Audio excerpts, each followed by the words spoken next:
Live, and I'll do the intro.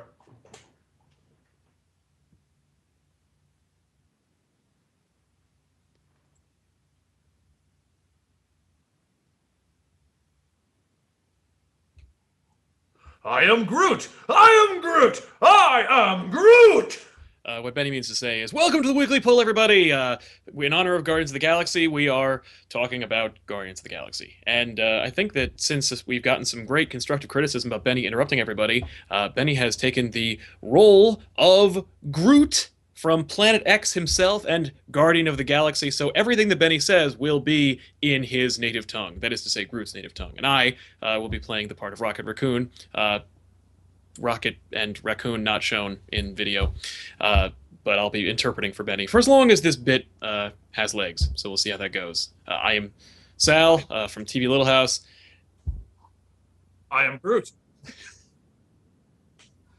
You're Star-Lord.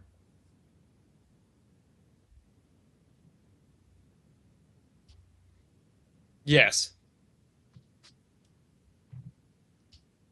And unfortunately, you don't get I to am see my Groot. tits, but apparently I'm Gamora. Yeah, and you're Gamora, Dave. Which means you're the most dangerous woman in the galaxy. I have a very deep voice for a woman. I I would get very suspicious of me if I ran into me in a bar.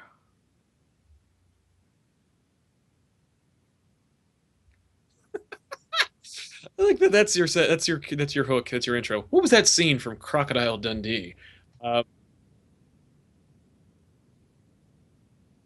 Oh yeah. Okay.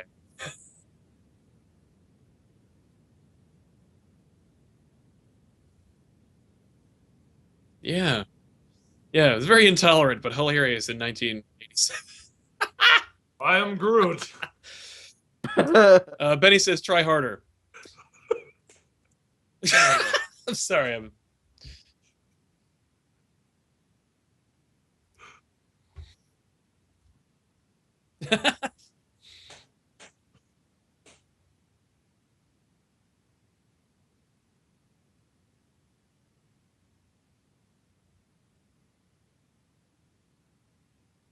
Yeah. That's right. I'm Groot. He remembers.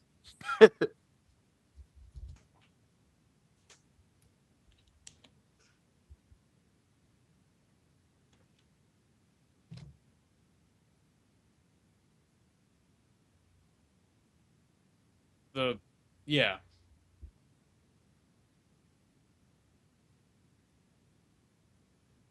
Oh, wasn't in 3D after that?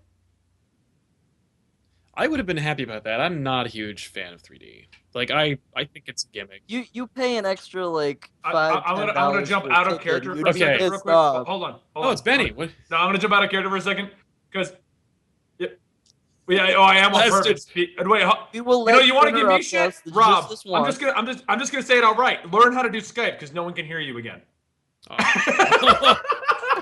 You want to call me out for It's just interrupting been you? me and Dave. Oh.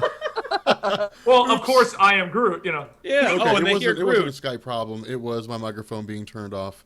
An OBS problem. I apologize, guys. Technical difficulties. I am Yeah. Groot. Technical difficulties. This Okay. has happened Oh. before. I've been gone for like 2 weeks, and this is still the stuff that's No, happening. you know what? It was just. Don't worry about me, Dave. I'm Groot. Yeah, I'm Right. Groot. Yeah. Okay. Well, he said it. You know, you get it. Yeah, he said he's Groot. I mean, that's really all that can be said at this point. That's really. So. I don't know. Fun fact about Groot from Guardians of the Galaxy: the brother of Black Bolt, Maximus the Mad, who is in fact mad, but it's a Yes. genius, hypothesized that Groot is so smart that whenever he talks, all we can understand is that he says, "I am Groot." Yep. I am Groot. So the argument here is that Benny is so smart. It's what we're hinging Can't our even belief analyze on, what he's saying. that we can't even understand what he's saying. That's the argument. That I I'm am producing. Groot. He is on a whole nother level of He intelligence. says we're right. I think. Who knows why he sticks it out with us being so smart? It's true. Yeah, I don't know. I Yeah. am Groot. I have also heard that Groot's voice is the result of like their vocal cords are made of like bark, so like the sound that vibrates against it only to us sounds like I Am Groot. Mm-hmm. I don't buy that. I like the Yeah. Benny has heard that as well. So Mm-hmm. Yeah, I like the Maximus the Mad theory better. yeah, I prefer Maximus the Mad's theories. They're much cool. Do you remember that awful Fantastic Four cartoon from the Marvel Action Hour, Mm-hmm. where Maximus the Mad was played by Mark Hamill?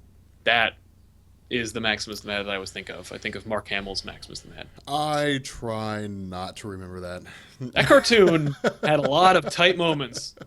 Not the first season where it was utter garbage. I haven't seen it. Oh What- man. If When you, was this? This was in the 90s, like 97? They were trying to capitalize Surprised I on the missed success it. of X-Men the Animated Series and try Yep. to launch the Fantastic Four series, and it was awful. It was Like, so bad. It It was Yeah. so bad. But you know I what? remember I actually, the Fantastic Four series being awful. yeah, it was like, it was so terrible. I feel like season 2, they kind of picked it up a little bit. Wasn't the animation quality a lot better than X-Men? Yeah, yeah, Like, yeah. No, like, it was.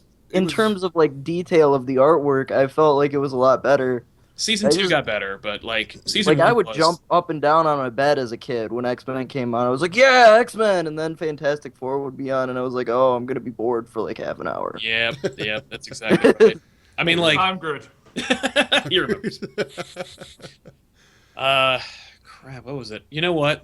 If you ever want to know how bad the Fantastic Four cartoon was, check out if you YouTube Flame On and Johnny Storm, you'll get the song that he sang, that the actor who played Johnny Storm sang in the show. I must is- have memory blocks. This show must have been so horrible. It's one of the worst things I think I've ever seen as a human being. I don't know, man. Because I do not remember that either. Like my friends have done some pretty. I myself have done some pretty effing uncomfortable things. I've never cringed harder than I have watching Flame On. Mhm. So if you've ever wanted to see something truly cringeworthy, check that out. It's something to behold. Yeah, But and no, I've that seen season 1 of The Office, so yeah. Oh, the season one. Well, which one? The British one or the American one? the American one. But Yeah, like Michael Scott, just there were so Oh. many moments when I was just like, oh my god. Nothing beats Scott's tots. That was the most comfortable I think I've ever been in my life. I'm Groot. Benny never saw that episode. That was. I felt like I was on the border of breaking the law when I was Yeah, watching that yeah. episode.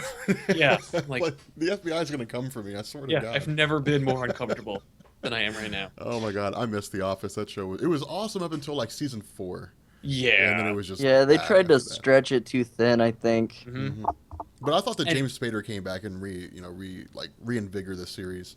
It's funny because like No. he made me crazy, but thinking about James Spader playing Ultron, I'm like, yeah. Yeah, man. And it's only because I think about his experience on The Office. Like, I know I've seen James Spader in other things, but like all I can think of is Ultron being on The Office and being Mhm. like, cool, okay, Lower California, man. yeah, exactly. That- But ridiculous. okay, so with Guardians of the Galaxy coming out, like of course Benny's done his whole discussion with Guardians of the Galaxy and Guardians of the Galaxy month, and as far as I know, we've covered the full gambit of all the Guardians of the Galaxy characters at this point. Benny covered everybody, and then both Benny and myself covered Groot or Yep. Ron and the Accuser. So we've got them all I'm down Groot. pat. So my question is, what are people's thoughts about Gamora? Because I'm curious about the way they're going to play her. Because I love the actress that's playing Gamora, although I can't remember her name. Zoe Saldana. Yeah, Zoe I am Saldana. Groot. Man, Then he also knew the name of the actress. Zoe playing Saldana, Gamora. man, she is Groot, of course, gets wood for Zoe. Yes, he I'm does. Groot. Yes, he does, Dave. What a zinger, said Groot. Yes, he does. This is why I love the internet, because this movie is going to come out, and by the end of the weekend, Rule 34 is going to be in full effect. Oh my god. I guarantee it, man. The internet is a weird ass place. It's such a weird place. But like Zoe Saldana is a really, really good actress. I thought she was amazing in Star Trek. Oh, And yeah, she was a great Uhura. Uhuru? Yeah. Made you give a Uhura. shit about who Uhura was. Like, Oh, that was exactly the name I was gonna give to you. was Uhura. Really? I always Don't think of her remember as that scene in the bar when he's hitting on her? Yeah. What about it? I'm just asking if I It's a remember. Groot. Remember We're all that? supposed to laugh. Yes, I remember that scene. You was just great. flatlined my next joke. Oh. I had a really good, solid follow-up joke. Well, You let's guys hear it. all missed it. I am Groot. I'm Nice. sorry, man. Benny feels really bad that that didn't work out. Just in case you guys are wondering, I'm on drugs right now. The legal kind. Legal kind. The legal kind. Yes, prescription. I am Groot. Benny doesn't want to have anything to do with what's happening right now. No, not at I all. might be a little goofy for a couple episodes. Oh, I Fair don't think enough. anybody's gonna mind it, man. It'll inject some weird Dave, which I think we need to experience the weird side of Dave. Well, to a degree, I don't want to experience like the weird side of Dave, just like No, the funny the weird side of off-camera Dave. No. Don't experience the darkest, deepest depths of my demonic soul. Dave. My God, man. Okay. I am Groot. Yeah, Benny wouldn't touch that with a 10-foot pole. God, man, this podcast is taking a turn to 4chan. I don't know what the hell's going on Yeah. here. Like, no one knows what's going on in this podcast right now. We were talking about Zoe Saldana and Yes. how she's playing Yes. Gamora. Okay, so we were talking about Zoe Saldana, and in the comics, Gamora is a very formidable character. Like, she's a very, Yes. very, very strong character. She's actually a great, strong female character in the comics too. Agreed. And I'm curious to see how they're going to play her out. If they're just going to like relegate her to like a sidekick or like a love interest of Peter Quill, which Yeah. I'd be kind of disappointed with. I just want to see That- her like take her swords and just like chop some people up. Yeah, I really, really hope they don't underutilize her. She like when they cast Zoe Saldana, I was like, she's not big enough.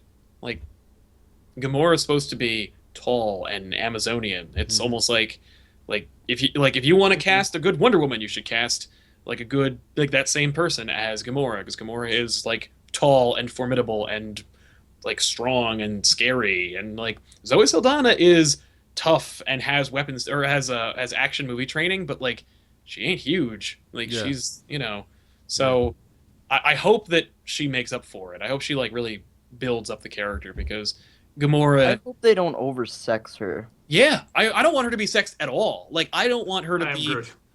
Benny agrees. There's no way. Well, like In the trailers, there were some love scenes, though. there is a shot of like her kissing Peter Quill. I'm kind of hoping that that's a misdirection. Like I hope that we're kind of like expecting it to be that, and then she's like, Yeah. wait, she like pulls him in. She's like, are you kidding? Like, you couldn't keep up. Like I would kill you. I had a sneeze stuck in my nose. like for a minute there, I was just like, and I thought it was gonna come out, and then it was like It just was didn't like happen. not today, and then it just Well, like it went I away. think I know I talk about my girlfriend a lot, but she doesn't like comics at all. Yeah. And she's been liking comics a little bit more now that I've been explaining some of like the more dynamic storylines that can happen and the different perspectives you can get from all the different characters and things. Yeah. And she's seen some stronger women come up in the Marvel movies. Oh, And totally. she's really looking forward to if there's a Black Widow movie. But I think it would be appealing for her to see a strong female character in Gamora. Yeah. Just it really they're gonna walk a fine line, I think, Mm. with making her an appealing, strong female character and not over sexualize her, because she's the type that will take advantage. From what I've read, and I've read a lot Oh, with yeah. Gamora in it, Mm. Yeah. recently. And she's the type that would take advantage of a man and like Oh, okay. really overpower him and like take control of him and then threaten to kick his ass later. Like Yeah. I am Groot. she's like a We're she's just an almost like impression a of what that would be like. but I don't know. I find it challenging, Mm. for them to pull off just walking that really fine line that they do with Gamora as it is in the comics. Yeah. Oh yeah. I mean that's 100% right. Like Gamora she's brutal and cutthroat.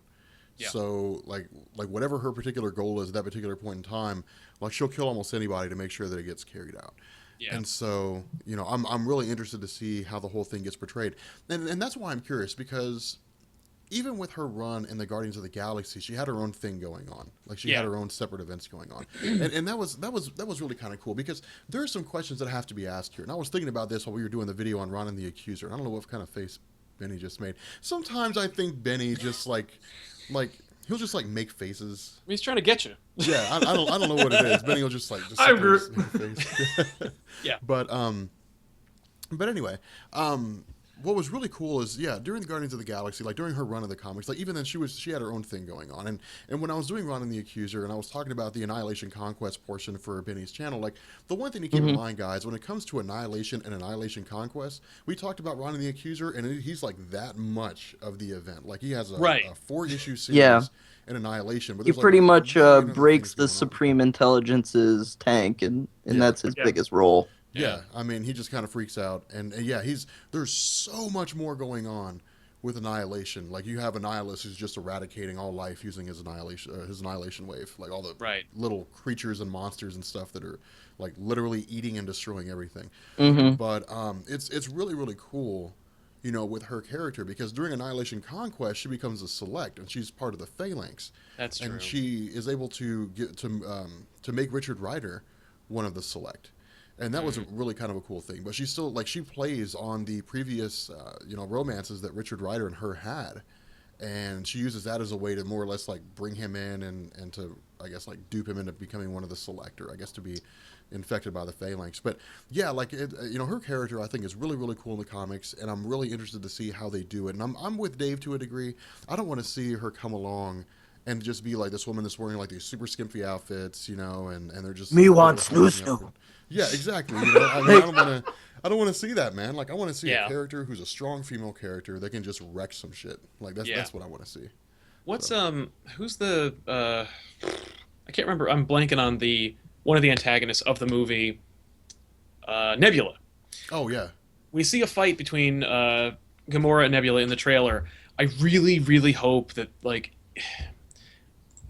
I have a lot of faith in James Gunn and the movie that he's making and the tone that he set. I'm really hopeful that Gamora kicks a lot more ass than just Nebula.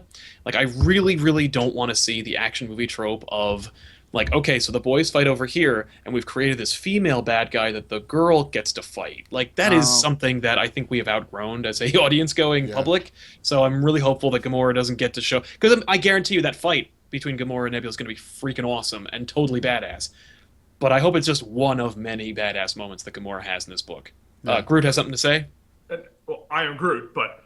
Okay, so I gotta talk. I can't do this. I can't do this whole... Just drop the I am Groot thing. All right, so... Yeah. For the record, there have been periods where Groot has spoken. If you go through the comic series, he initially was I am Groot, and then there was a period where he was talking in, like, full bubbles. Oh, yeah. I found out when I did my history on him, and then they just thought it would be funny, and they brought it back to I am Groot recently.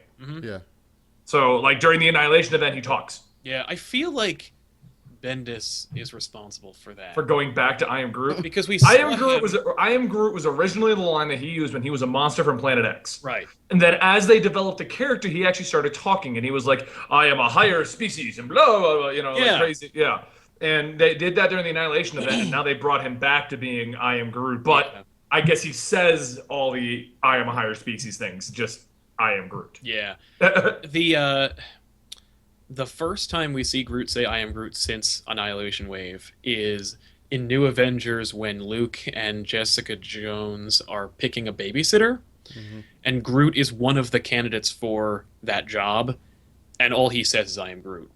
I think that was the ongoing joke from that point forward. I think so. I think they were like... Stuck it with... And no one ever acknowledged this guy used to talk like this, and now he says I am Groot. No, they're like, yeah, you are Groot. Yeah, and in every other incarnation, like in every cartoon form and in this movie, he only says I am Groot. So according to, like, non-comics readers and the movie-going television-watching public, that is all he does. Him speaking normally would be confusing to people now. Well, exactly, yeah, because they've now established that this is what he does, and I think in the movie, the end of the comics, they've pretty much established that Rocket Raccoon can understand him now. Yeah. Scotty Young run now, basically, Rocket can talk to Groot, he's the only one. Exactly. It's like R2 and 3PO. Like, you understand one, and the other one makes bells and whistles. Exactly. Yeah, that's exactly what those are. But what I was jumping in for was I think Gamora is only going to fight Nebula because that's her sister, as far as comic book stories go. Right. They have a lot going on, and I think it'd be more than just the girls fight over here. But I think that's what it's going to boil down to. Yeah, I really hope. like I think that's true, but I really hope that she fights more. I hope that prison break is awesome. Oh, yeah. Because I want to see that moment in Dan Abnett's run from Guardians Volume, like the first chunk when she burns like when she like turns off the like she closes the doors to protect the rest of them, and like the first several layers of her flesh get burned, and she just takes it, and you're like, what a freaking badass! Like, what a cool moment. Like, I want to see this like fiercely loyal, incredibly powerful character represented. Yeah. Well, that's really what I thought would be kind of interesting, because like the introduction of Nebula, I didn't really even think about this until I was reading more about the whole Guardians of the Galaxy cast and everything that's going on. But the introduction of Nebula, I think it's really like them again, like saying at some point later on down the line, like we're going to reboot the entire Marvel Cinematic Universe. Why? Because Thanos is going to get the Infinity Gauntlet and just kill everybody. So, I mean, you really think they're going to reboot the Marvel Cinematic Universe with Thanos with the Infinity Gauntlet? I think because remember in the Infinity Gauntlet storyline, he wiped out half life in the universe by snapping his fingers. Yeah. Just to appease Mistress Death, just to make her happy. Like he thought that would make her happy. So, I want to I think that they may end up doing something like that. But even if they don't, like Nebula took over the Infinity Gauntlet. Infinity Gauntlet, yeah, like in the second half of the story, and then of course Adam Warlock took it and was like, "Let this conflict end," But nonetheless, like I love Nebula's character because she's a space pirate basically. Yeah, and she's a really really cool character in terms of like what she does, and she's very similar to Gamora in that way. Like they're both like really really brutal, you know. But even then, like Nebula has close ties with Thanos. In the sense that she, proclaimed to be his granddaughter, which was the reason why he made her into like that walking corpse during the Infinity Gauntlet storyline. So that was extreme. That was, man. That was really, really messed up. It's brutal. Thanos is a Yeah. Well, of course, at the end of Infinity, I just finished that. Like what his son did to Thanos. Yeah. He encased him forever. Living death. Like, imagine just being frozen, not being able to move like that. Mm-hmm. Isn't that what you're going through right now? Thanks for that, Rob. Right now, Dave is in living death. Yeah. No, but here's the funny thing about the living death thing. You notice that no one else in the entirety of the Marvel Universe seems to acknowledge that happened? Yeah. People are like, where is he? Like, where's Thanos? And I'm like, he's in the freaking thing with the Black Swan. Yeah.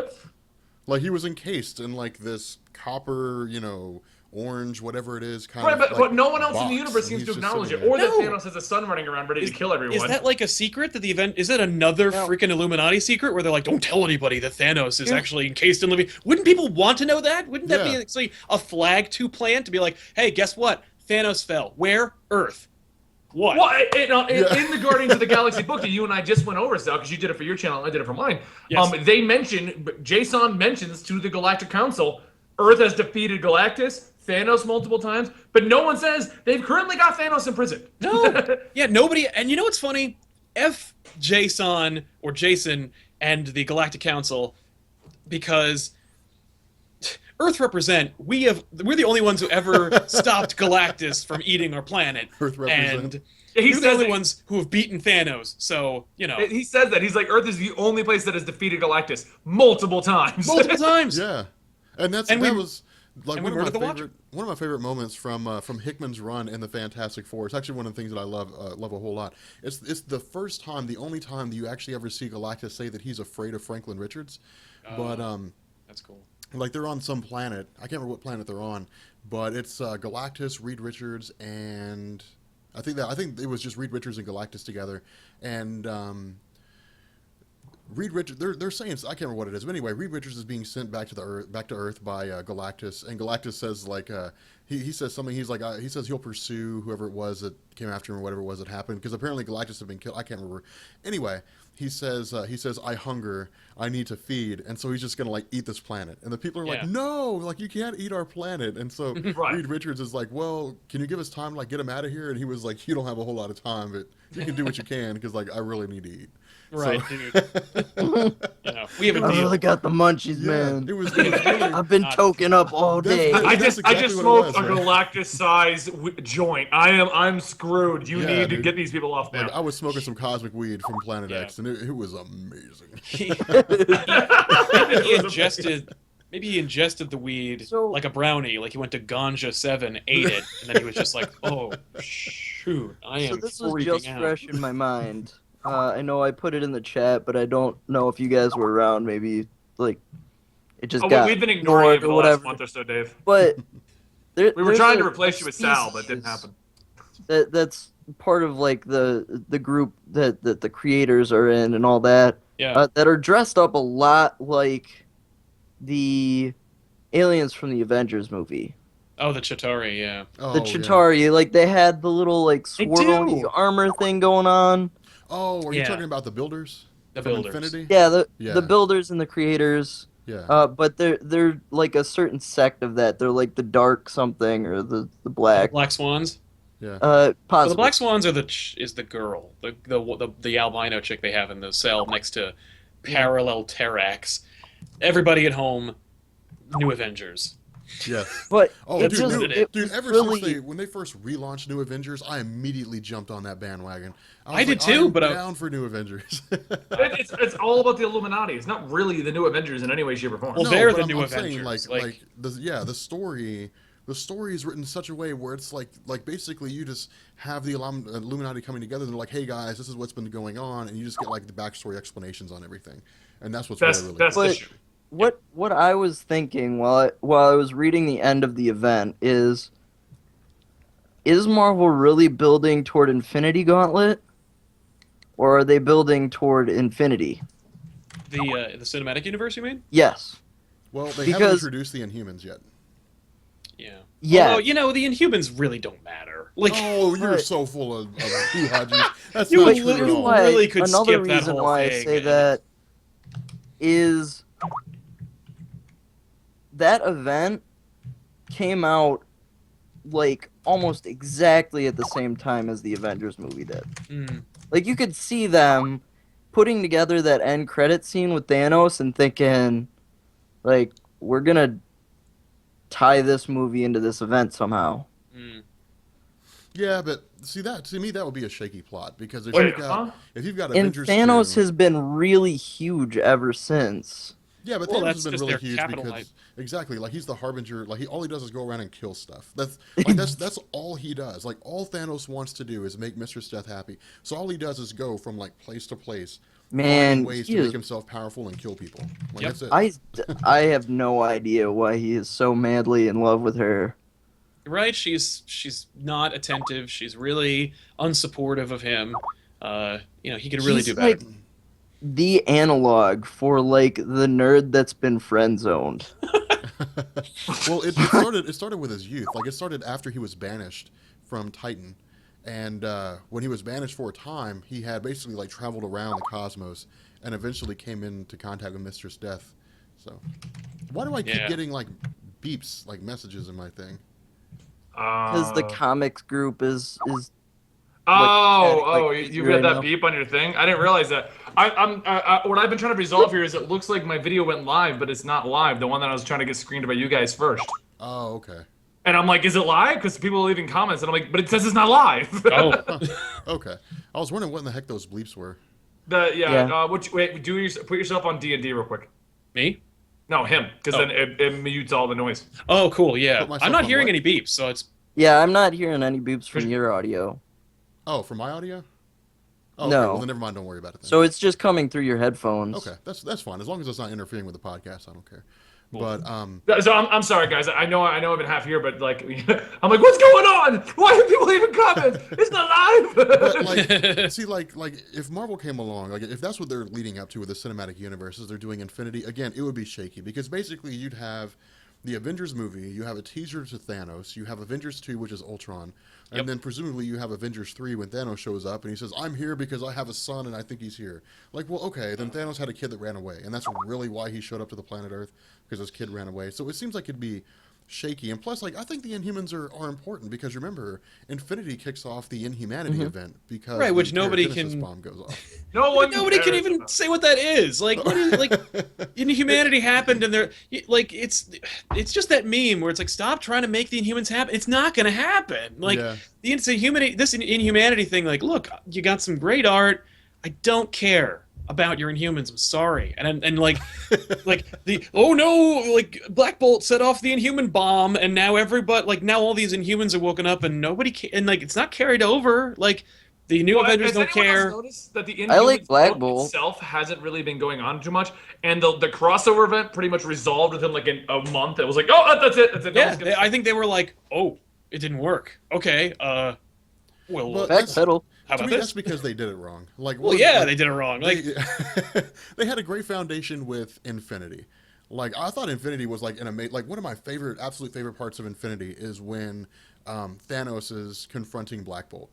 You know, and he's like, "Where's my son?" And like Black Bolt like screams at him. Yeah. And so Thanos just grabs his face and just slams it into the ground. Yeah, You know, and that's he was like, "Then badass. take your secrets to the grave" or something like that. You know, I was like, Yeah. "That's pretty badass." oh yeah, like- that book is Especially chock since- full of Oh, yeah. awesome. Yeah, Black it is. Bolt, like the amount of energy he can like throw with his voice, Yeah. like Yeah. it blew up the whole entire city around Thanos. Yeah. Yeah. It was. He didn't yeah. even flinch. That's what amazed me. amazing. Like I was reading through that. I was like, is Black Bolt gonna scream? And then like Black Bolt like screamed at him. Yeah, but I Well, love when how Black in the very Bolt's end of that gonna whole scream, thing. because there's always that frame where he does his face where he gets like really angry. Yeah, Yeah. that like, yeah, Yeah.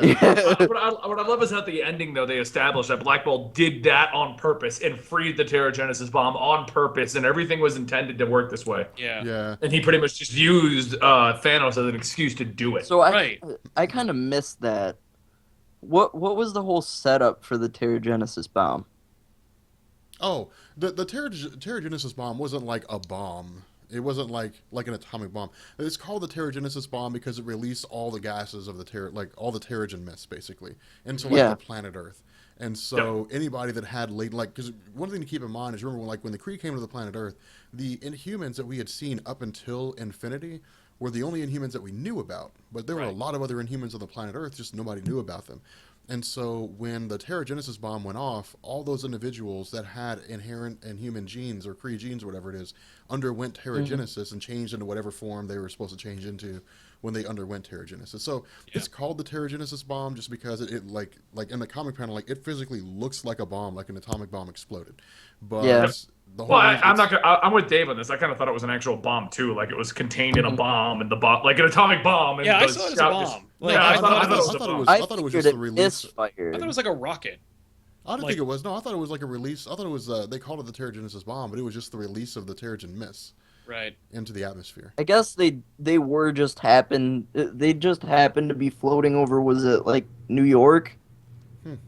When it happened Well, or no, something? that's where the Inhumans like little island thingy was. Yeah. Yeah. Which Said for the record, I floating just want to over say, New York. no one said, "Hey, this is a bad idea to leave the Inhumans just floating over New York like that." Yeah, right. Because it worked so well in Oklahoma when we had Asgard floating over it. yeah. Which is a fun. Okay, so one of the funny things. That's one of the things I loved when Thor came back. Like Thor wakes up from the sleep of the gods, or whatever it is, and they're or just whatever. like- Yeah. yeah, when they were just like, oh well, we got to bring Thor back. So Thor's just been asleep this whole time, guys. He's just been resting. But anyway, they brought him back, and he's like, he The walks in Odin Oklahoma. sleep.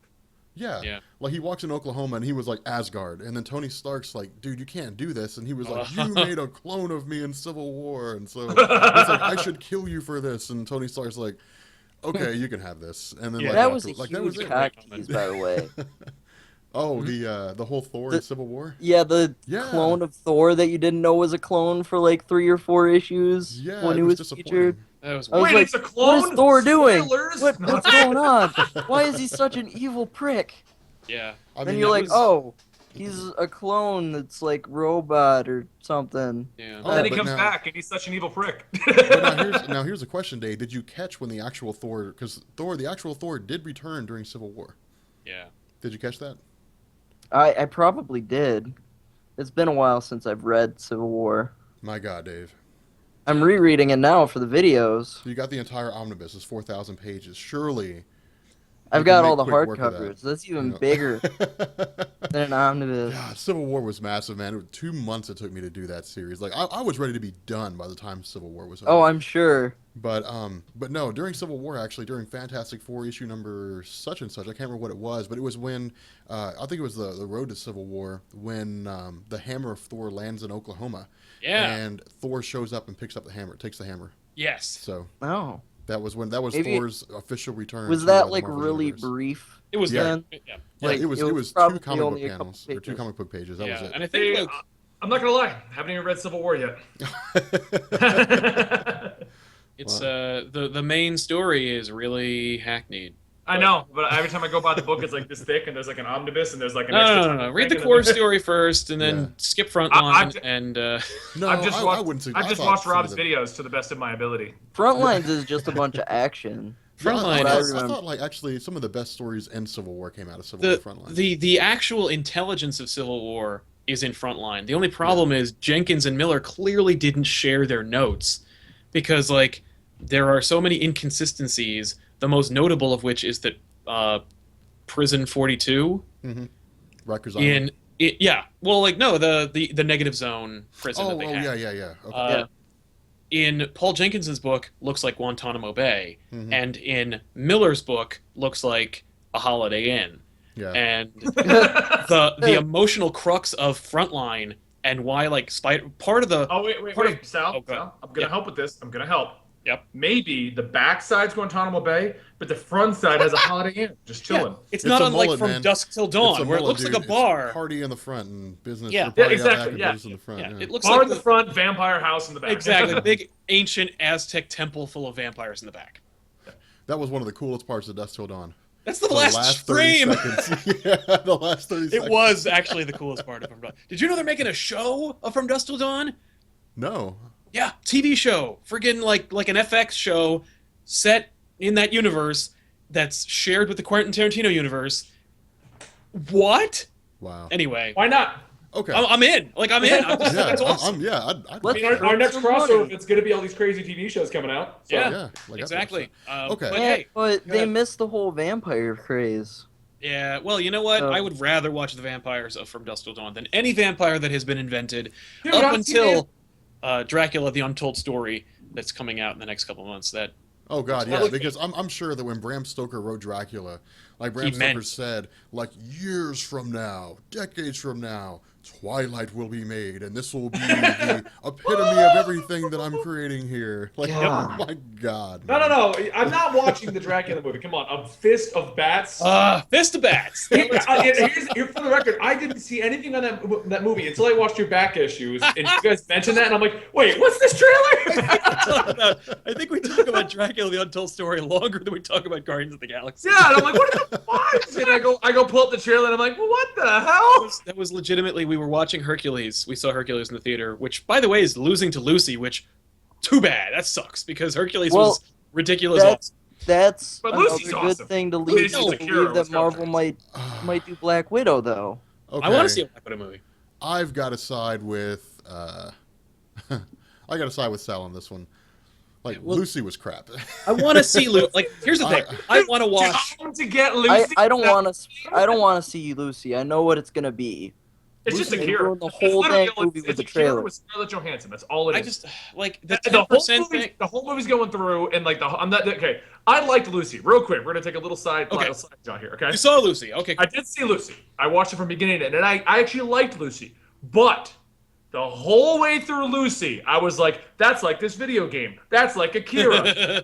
That is like this. That's the Matrix. Now we're in the Matrix. Now we're back to Akira. It was like, yeah. Well, that was fun, but you didn't do anything really original at all. No, and that's I love sci-fi films. Like I love films that are interesting and new. For example, like Screamers. All right, Screamers had this really crappy, low-budget production. But Screamers was about machines in the sand that were killing people and then started like producing themselves. And started like enhancing themselves. Like I mean, it's a really low budget film. It's not like don't sit down watching it expecting for it to be like an amazing blockbuster film. Not at all. Right. It was just a cheap, crappy like technological spin-off on Tremors. But nonetheless, the film was really really cool, and I thought it was pretty unique in the way the story was told. But Lucy is about a chick that ingests a drug that can use more than 10% of her brain, which is a ridiculous fallacy in the first place. You Google that, and it's just in the movie's over. Right. Like, it's been scientifically disproven so many times. You know what? I'm not even gonna lie. I've never looked it up. I've always heard it through passing that urban legend. We only use 10% of our brain. I'm like, oh, that's a cool idea. And I never did anything else with it. But I can't tell you this. There's a caveat. Is that how you say it? Caveat. Caveat. Are you that drugged? So the caveat there is we're only using certain portions of our brain at any given time, but they're to do unique things Right. Yeah. with our body or our dreams. I mean, I get the whole urban legend of it like that, but what I'm saying is I wasn't aware that after we get out of it, because we went to go see it because we looked at Hercules on Rotten Tomatoes, and we looked at Lucy. Lucy had like an 83, and Hercules had like an 83? I heard it had like a low score. Well, I saw that it was the day it came out. So okay. No, it's down to like 60 something right now, like 61 or something. But anyway, so we went to see it because of that. And I didn't know the 10%. I'm like, oh, that's a cool concept. And and then we started looking at the reviews, and they're like, oh, the 10% thing is bullshit. It's just to set the movie up. I'm like, okay, it's just to set the movie up. What do you? That's the thing. But like, if you're my issue is like you're spending like tens of millions of dollars to make this movie. You got Scarlett Johansson, you got Luc Besson, great director, love The Professional, love Fifth Element. He's going to do a great job, except for Colombiana. That movie sucks. And he is going to like make this movie about Scarlett Johansson having superpowers and kicking ass. I'm in. You've already sold a ticket. Problem is, you are trying to tie it in with pseudoscience to make it make sense. You made The Fifth Element. You don't need to make it make sense. Yeah. The drug just has to make her, just give her powers. Well, and that's all it has to do. The movie is, they don't even really play on the 10%. What they set that up in the beginning. It does. Right. The first 5 minutes is the whole thing. We only use 10% of our brains, and if we get to 20%, we'll be able to do this. If we get to 30%, we'll do this. Right. After that, they don't really mention it too much. They use it as like a chapter marker. Okay. Like she'll enter into a new room and there'll be like 30%. Right. And now she can float people and like rip their guns out of their hands. Yeah. You know, then they'll be like 50%. Now she knows what you're thinking, that kind of a thing. Yeah. And that, beyond that, they just kind of close it up with now she's hit 100% Akira mode. You know? Yeah. Well, I mean, like, that's cool. Like I want to see that movie, but I'm just sad that they couldn't come up with anything clever. Okay, let me ask you guys this, because you all saw Hercules. Yeah. Is it any different from the originals? Hercules must prove himself and kill things. I mean, but there's differences here. Here's the thing. All right. The movie you saw the trailer for isn't the movie. Like Hercules, the trailer is not the movie you're going to see. Okay. But that's what I don't want to spoil. I just thought of it as another remake off of the original. No, you know, it is not. Like, it's a fantastic movie. I mean, it's John Hurt is so funny. So here's the thing. Over the top he is. Here's the thing with me and summer blockbusters. I have come to expect a summer blockbuster action movie that does not need to be anything else. Right. Pacific Rim was robots beating up monsters. It didn't need to be anything else. For me to go and see it and just be in awe of all the visual effects and the explosions and the giant robots like getting smashed up. Yeah, and you're right. Like, and maybe that's why I like Lucy, because I went into it basically expecting Scarlett Johansson to start getting superpowers, and that's exactly what happened. I think it's because Pacific Rim wasn't trying to be anything other than what it was, and it embraced its own premise wholeheartedly. I feel like maybe people are liking Lucy because Luc Besson is a very similar director to Guillermo del Toro in that they make very specific genre-centric pictures with a very clear, distinct voice that's theirs. I think that maybe the 10% thing probably got played up because it is so wrong. Like it's like, well, you know what? It's because they mentioned at the beginning, and then it's not really mentioned until the very end of the movie, where she's like, "Oh, I have all this knowledge I have to download now," and that's pretty much it's the Akira freaking syndrome. Outside of that, they really didn't use it, and I think the reason it got played up is because that is the trailer. Right. Lucy uses 100% of her brain, and then they're like, I don't know, man. I think that was the way they went because it was an easy way. Like it was an easy way out. So just come along and say, well, she has powers, and she's able to use 100% of her brain, and she becomes one with the universe, you know. And it's like, okay, like this is dumb. It's like powder on a universal scale. Like this is just powder. Not interesting. Well, regardless of it being the framing device for the movie, just to basically be the excuse as to why she gradually gains more powers. It's still the framing device. It's still where the movie is cored into. It's 10% brain. Now she's gonna get 100. She gets superpowers. Watch her levitate 20 dudes and throw them into a wall. And then unless she was able to do like a car chase and calculate exactly where to avoid car crashes so that other people would crash, but she would be okay. No, I'm in. Like 17-year-old Sal would have been like, this movie is bad for film and it damages the human experience and everything about it is wrong and terrible. 31-year-old Sal was a hipster? 17-year-old Sal was very protective of movies and had a very strong opinion about like everything. And now I'm kind of like, I have a strong opinion about things, but at the same time, like when it comes to what movies are trying, I'm like, I look at Lucy and I'm like, man, you know, like movie like it's probably cool. Plus, like whatever. Also, a lot of people made money to do that. Like people need all those people had to work really hard to make that. Like, why would you dismiss it out of hand just because? I mean, people really worked hard on that movie. Like Dracula: The Untold Story. Like, listen, there were a lot of effects animators working on that film. I don't know if you know this, but like, give it a break, man. they all did their job. Okay, now to wrap this back up into being a comic book podcast. Right. Yes, that is true. What you can basically do is, a great example is this Guardians of the Galaxy movie. 20 to 23-year-old Benny would have been like, this is not the Guardians that are the old school. Even though I didn't read it, I went out and bought all the old comics because and it's not like that. Yep. It's just not them, But 30-year-old Benny's like you said, they all need jobs. This is going to be a fun romp. I'll just get That's why part of the reason why I was worried about it to begin with is, like, it was going to be released in the summer, and I know what a plague the summer is on, like, artistic, like, meaningful, like, awesome quality movies. Yeah. Like, normally the winter time is when you go to see dramas and, like, really epic, like Harry Potter and like Lord of the Rings and The Hobbit and everything that's epic and amazing in film is coming out in the wintertime when everybody wants to go on Christmas vacation and see a movie. Yeah. That's why James Cameron, like... I just got these images of Dave sitting there going, I'm going to watch The Notebook and then The Hobbit. These really cerebral films that mean a lot to... The Notebook. Oh my God, that movie was He not said even about a romantic notebook. comedy stuff. It was not even, it didn't have anything. It's called The Notebook, and it has nothing to do with a notebook. There's no notebook. That's your one takeaway from that movie? God damn it! There's not even a notebook. Where is the damn notebook? The notebook's sitting on a shelf in Walmart somewhere. I love that. I love that. Rob's review of The Notebook. It's the poster, and the quote is, "Show me it. Show me it." Where's the notebook? So I do want to ask you guys this though, because we're all going to go in. We're all going to go see Guardians of the Galaxy tonight, and if we arrange this right, we're not promising. But Rob would like to bring back the weekly poll for our 30-minute first impressions of the movie. If you could read Ethan and Ben, that would be awesome, Sal. We just have a big family thing. Hey, people in the chat, let us know if you guys want to see that. Because I could probably get Ben. Awesome. Ethan, no. Only because we're going to see it at 9. We'll be back by midnight. The only reason why Ethan's actually going with us is because it's at 9 and not at midnight. He's going to bed, but, not old Ben, it's old Ethan now. Well, yeah, exactly. And Ben's not is, working tomorrow, so he's like, I could probably convince him to be like, "Hey, man, you want to jump on the webcam and we could share it and like get really close?" And he'll be like, "No." But, you want to cuddle? Yeah. Here's my question. Cuddle and fall asleep together after the movie? Dave, you're scaring me. Take less. Dave's getting a bit creepy. You did not say what Sal's going to say to Ben. You basically just looked at all three of us and just like, hey, everybody. Do you guys want to cuddle? You want to come by later? Dave is losing 10% of his brain in increments.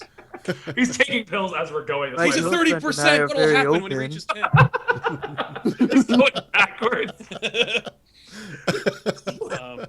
You guys don't know what train I'm trying to steer us in the right direction, guys. Yes. So, if I'm here, Rob goes on insane tangents and ends up talking about Swamp Thing from the 1940s. I don't know. Exactly. Yeah, I'm glad somebody's able to reel us in, because if that wasn't there, like if there was nobody to reel us in, God only knows what we'd be talking about by the time the podcast came. But we are tangentially. So basically, Rob has discovered a Kickstarter for the automatic robot blowjob. I've seen that stupid robot. We just start browsing 4chan for ideas. It comes in super fast, super slow, romantic evening. I mean, like, clearly there's a demand. No, all right. I just threw some at left field. So anyway, okay. So the question is, with Guardians of the Galaxy coming out, we're all excited. We're all going to see it tonight. Yep. How do you guys feel about there being almost a year, until we get the next chapter in the Marvel Cinematic? Oh, I am not upset at all. And the reason why I'm not upset about that is because it gives me so much time to do stuff. Like, I'm going to do Chris Claremont's run in the X-Men. I'm going to talk about Chris Claremont's run in the X-Men. So William Stryker, Jean Grey, Dark Phoenix, the Phoenix Force, the Hellfire Club. Pretend you're not a YouTuber for a minute, Rob, and you're not planning on content. Okay. Pretend you're just a nerd who wants to watch movies. Because we could tap into all kinds of crazy shit. Well, no, isn't Shield coming back soon? Yeah, Shield's coming back soon. So you got That's Shield. Gonna maintain interest. That'll be the only source for a year of Marvel movies. Well, I've also heard that they're bringing in Hawkeye's girlfriend or wife. Mockingbird. They put in some dang superheroes. No, they're not going to do it. It costs too much, and it's like they're not going to do it. Like the closest they get is the Centipede Project and Deathlock, and that's basically No, because the Netflix series aren't starting up until 2015, are they? Exactly. Yeah, that no, comes we're out not in even. Dang it. 2015. Yeah. Now, see, I wonder if they planned this on purpose because we're going to get a full Marvel Agents of Shield season. Yeah. Yeah. Like 22 episodes or something. I'm excited. Like that or something. Well, because last time we got like 17, and then it crossed into Captain America, and then there was a big crossover, and it crossed into Thor, and it was cool. I liked it, but I'm kind of curious how we're going to do an entire Marvel Agents of Shield. Because what really hooked me on Marvel Agents of S.H.I.E.L.D. was that episode that tied into Thor. It was that episode that made me start. Yeah. That was a lot of people's gateway The episodes. crossover episodes were the best episodes because you were really pumped to see the movie and you got like a little preview of what was going on in the movies. Yeah. Let me tell you something. Like, I know Thor. The episode, like, I was really into Agents of S.H.I.E.L.D. from the beginning. I thought it was cool. I really liked that they stuck to their guns. They were like, no superheroes, no capes. It's just this. It's about these people, these humans who are living in the landscape of the Marvel Cinematic Universe. That was really cool. I like that. The thing that blew my mind, which we talked about on I think the show, was the Kree. Was seeing a Kree. I was so I'm like, going to say that. my girlfriend, we were sitting there together. I go, no, No. they just did that. Yes. So I really think that like if Guardians hits, we're gonna see more galactic involvement in Shield. That's what I've been saying, man. Like that's what I've been. Hold that people. train of thought. No, we are not. We are not holding our train of thought. So there's going to be It's a runaway train. You need to hear these comments. You need to hear what our viewers are saying. Okay. They don't care about what we're talking about. This entire conversation in the chat Like, is shut about up. Dave. Yes, It's it is. about Dave. It's all about Dave. Dave is winning the staring contest. Will Dave ever blink? Find out in next week's podcast. Dave the whole time. Save whole channel. Yeah. Also, Don't worry, I'll really just quick. keep Dave is staring. so cute. I want to see Dave talk.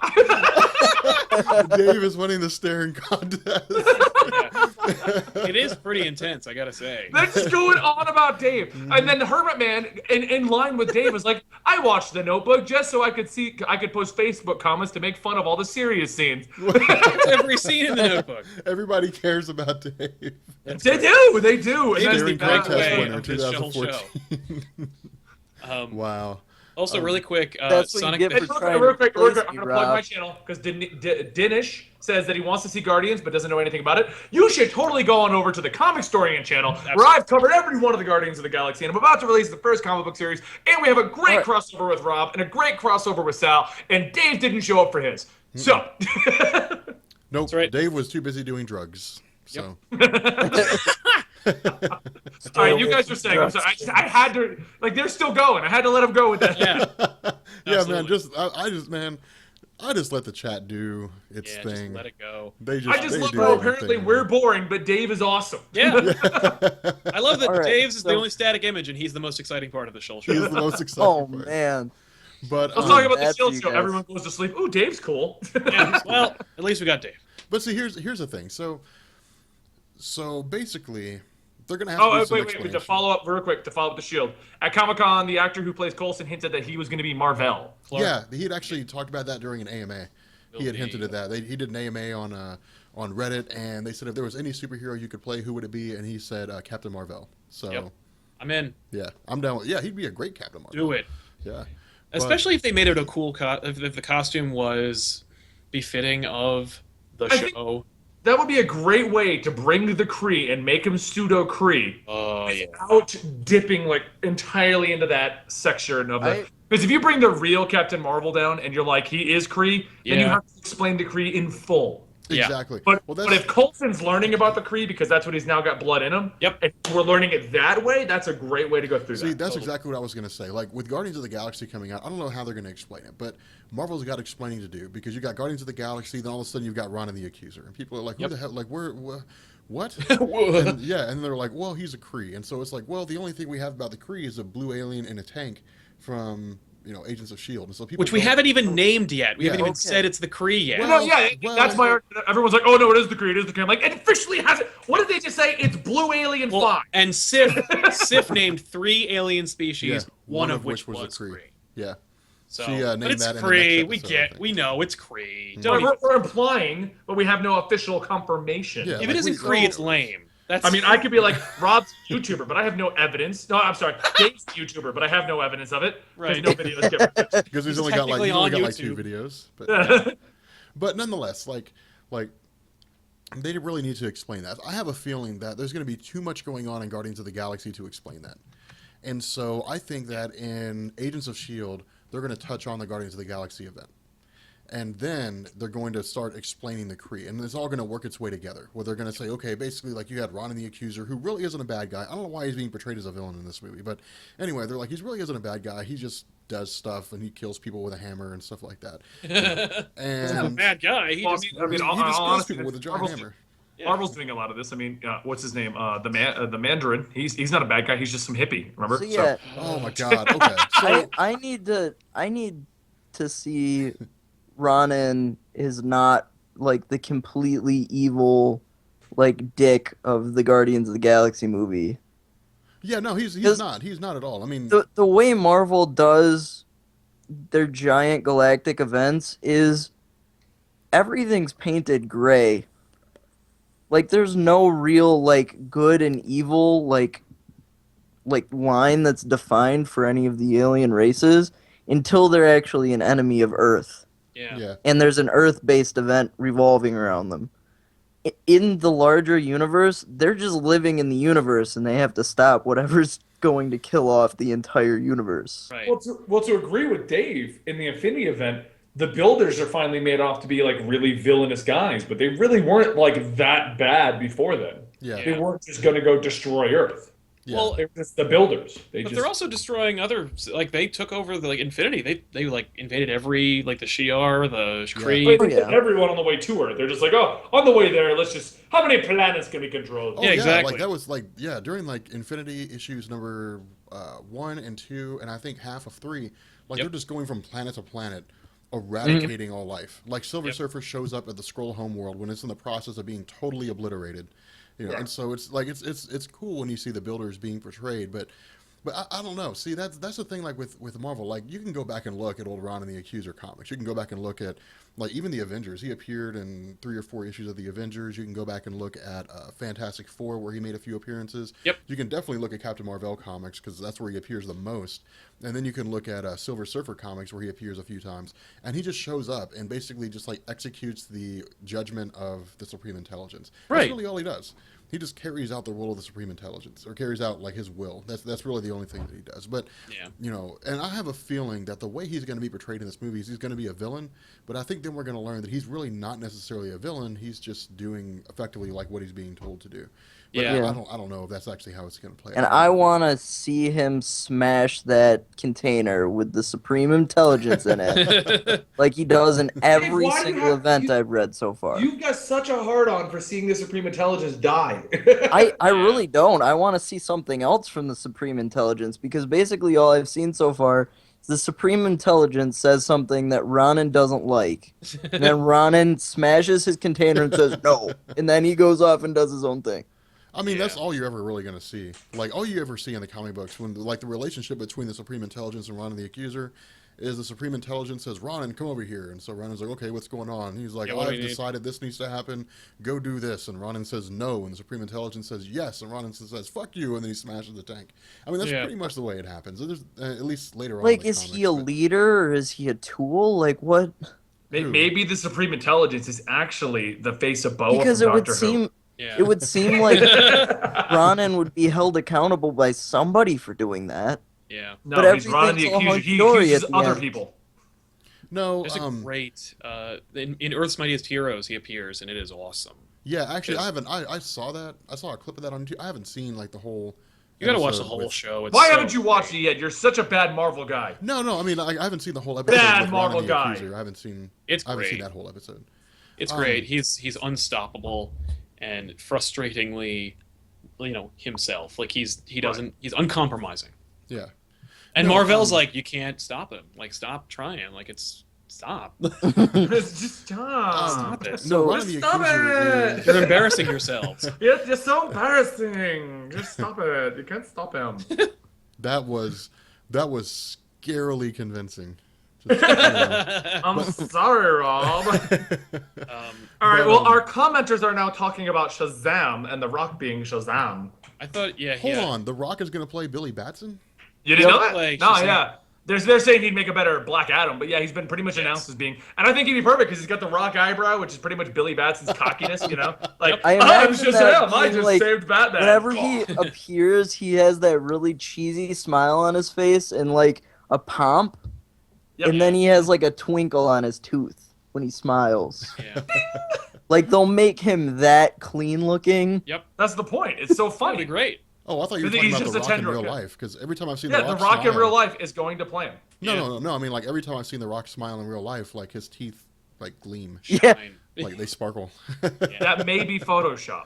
I don't know, man. I've heard that every time The Rock smiles, a child's wish is granted. But I don't know if that's true or not.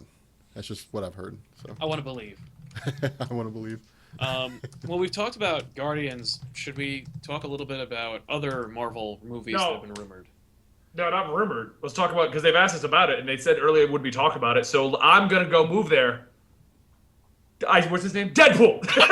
Oh, Deadpool.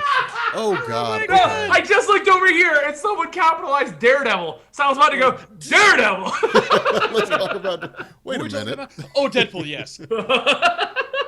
Deadpool. Okay, Deadpool. so let's kick it off by saying, everyone in the chat, everyone watching, everyone who might see this episode, you've seen the leaked Deadpool footage. Okay. I'll give it a little backstory because I looked it all up beforehand because we were debating it. Right. Okay, so here's what we've got. We confirmed as many of these rumors as possible. There is leaked Deadpool footage. It is voiced over by Ryan Reynolds. Yes. But it was made 3 years ago as a potential pilot.